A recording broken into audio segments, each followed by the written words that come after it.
or any of that stuff. Today, there's only love for everybody. I'm serious. Yes, I'm serious.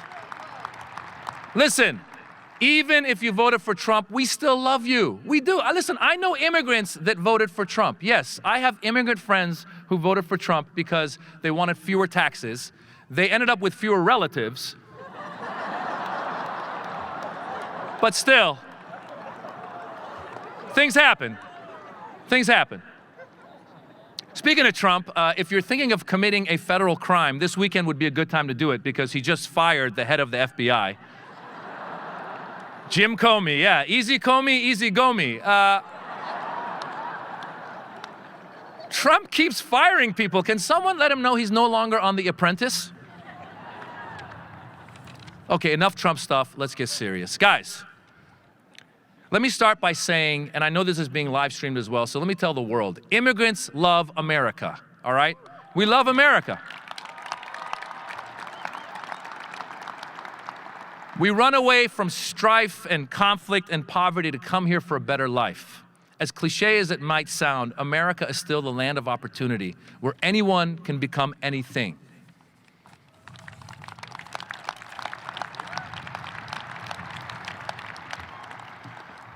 I was born in Iran. Yes, my Iranians. Yeah.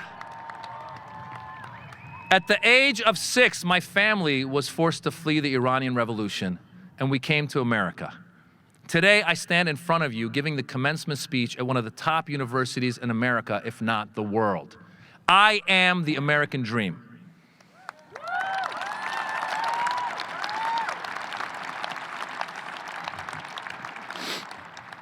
Now, as many of you know, Berkeley has students from over 160 different countries, and that number does not include the immigrant students with US high school degrees. Cal was the first campus to have an undocumented students program and is the role model for dozens of other programs that are being created across the country.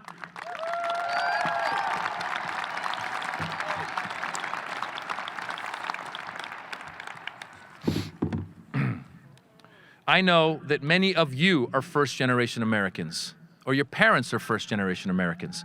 Yes, for many of you, you're the first graduating in your family. Yes.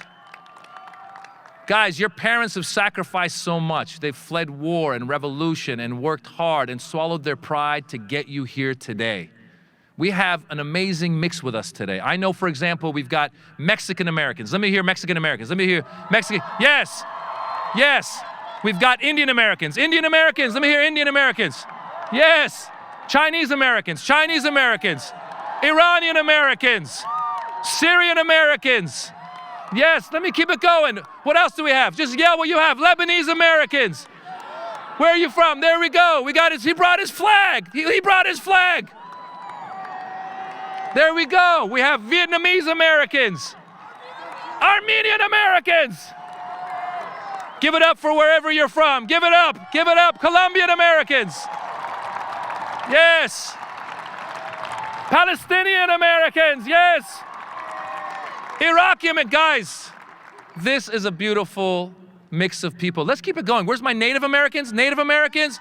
Native Americans. African Americans. Where's my African Americans? Yes. Where's my white people? White people. White people. Yes.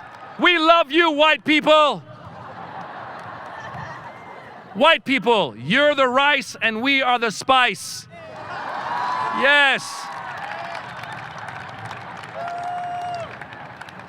White people, without us, all day long you'd be eating meatloaf. Because of us, you have chow mein and you have sushi and you've got kebab and hummus and curry. Who doesn't love curry? This is America right here. Look at it. This is America. Now, guys, yes, give it up for you, America. This is America.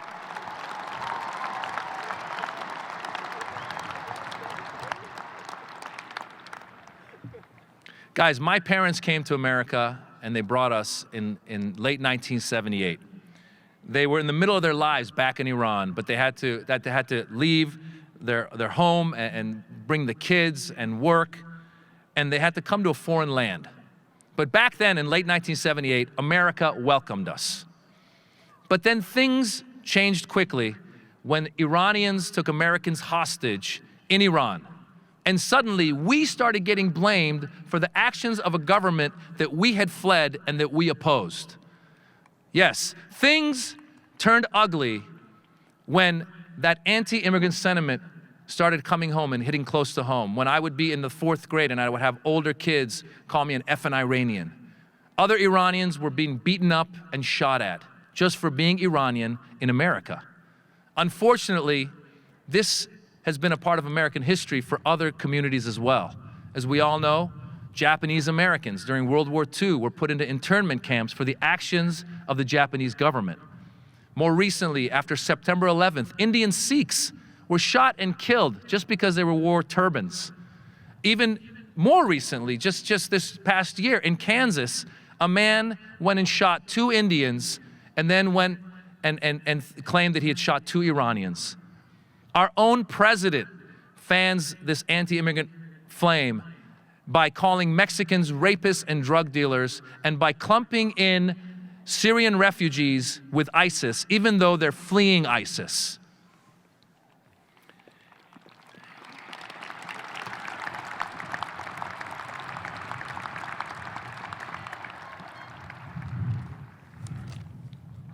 Earlier this year, when the administration tried to impose their travel ban, I knew a storm was coming.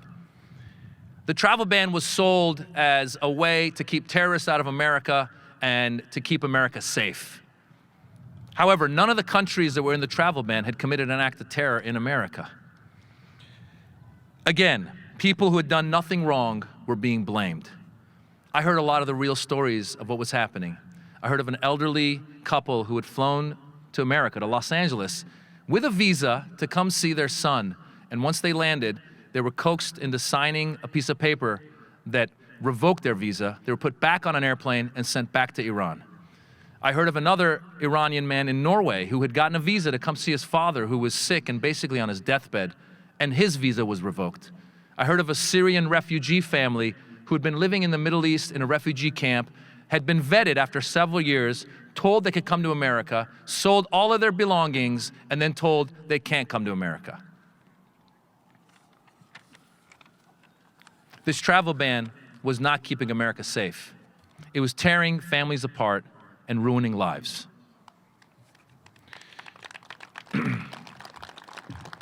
Hearing those stories reminded me of my own experience.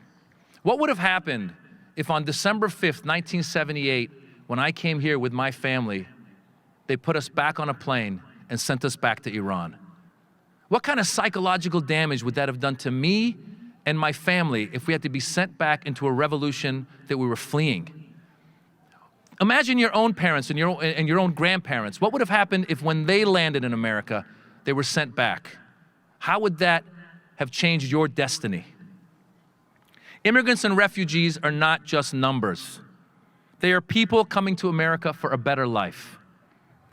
Yes, I believe that most Americans are good people, and if they could only hear the stories of the struggles of these refugees and these immigrants, they would welcome them rather than shunning them. If I can drive one point home to you today, it would be to put yourself in the shoes of the less fortunate and have empathy.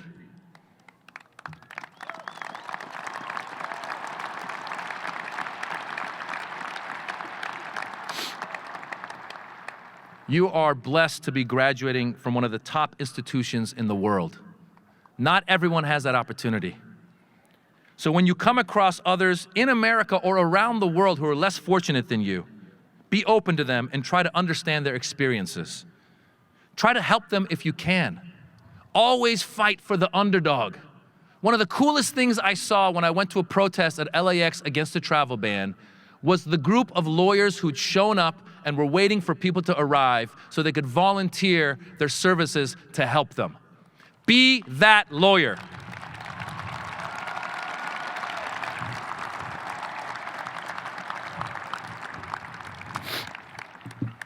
Now, whether you're an immigrant or not, we're at a crossroads in American history. and you graduates are right in the thick of it. Do we keep the American dream alive and let people from around the world come to this country to make the best of their lives, or do we close ourselves in and kill the American dream? 25 years from now, who will be giving this speech? Will it be someone from Damascus or Mogadishu, or who knows, maybe an undocumented student? Yes, I would encourage us to aim for a future America that welcomes people of different backgrounds and thrives on diversity.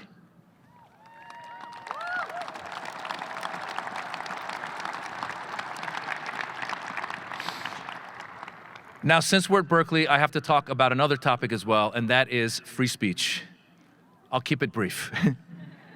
As someone born in Iran, where free speech is limited and people fight for it on a daily basis, sometimes even dying for it, I would urge you to always, always fight for free speech and never take it for granted. Now, as the chancellor so eloquently put in an op-ed piece in the New York Times, I know that Berkeley recently found itself in the middle of some controversies with threats of violence and had to make some decisions about Ann Coulter and Milo Yiannopoulos on this campus.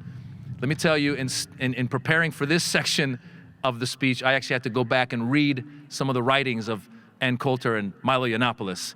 Oh my God, talk about torture. I mean, they say a lot of stupid stuff, so I can understand why you don't want them to speak here. However, I would encourage you to fight even for their right to free speech.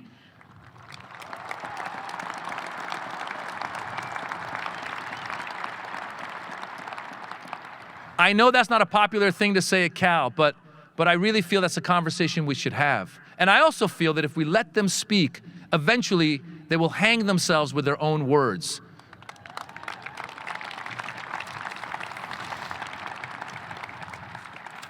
We saw that with Milo, the way Milo did. Now let me tell you why free speech is so important, you guys. I've done stand-up comedy around the world, and in 2007, I got to go to the Middle East and do a tour in 5 different countries. And whenever we do shows in the Middle East, the promoters would tell us, you can talk about anything you want, but no sex, no religion, and no politics. So we'd say, hello and good night. Or since we were in the Middle East, salam alaikum and alaikum salam. Fox News will take that clip as well and put it with the immigrant. He spoke Arabic and he took our jobs. But let me tell you, the reason they didn't want us talking politics, they didn't want us talking about their leaders in their own country. So if you were in Egypt, you couldn't talk about Hosni Mubarak, who was the president then, but you could talk about a leader in another country. As a matter of fact, at one point, one of the promoters got word to us that the Ministry of Information had contacted them asking us if any of us had any material about Hosni Mubarak. I swear to God. The reason was a journalist a few months earlier had written a piece where he said that Hosni Mubarak was looking older these days and he'd been thrown in jail for it. Yeah. So I quickly told the promoters I have no jokes about Hosni Mubarak, that handsome young devil. But here's the thing where it comes to free speech. When I came back to America, people would ask me, what's the difference between stand-up in the Middle East and America? I would tell them, the difference is in America, we're encouraged to make fun of our leaders. In America, our late night hosts make fun of our leaders on a nightly basis because we are secure in our government. Our leaders are secure in their leadership. In America, we hold an annual dinner where the president shows up and gets roasted. And then this year, Donald Trump decided not to attend. And I thought, oh my God, we're closer to a Middle Eastern dictatorship than an American democracy. Why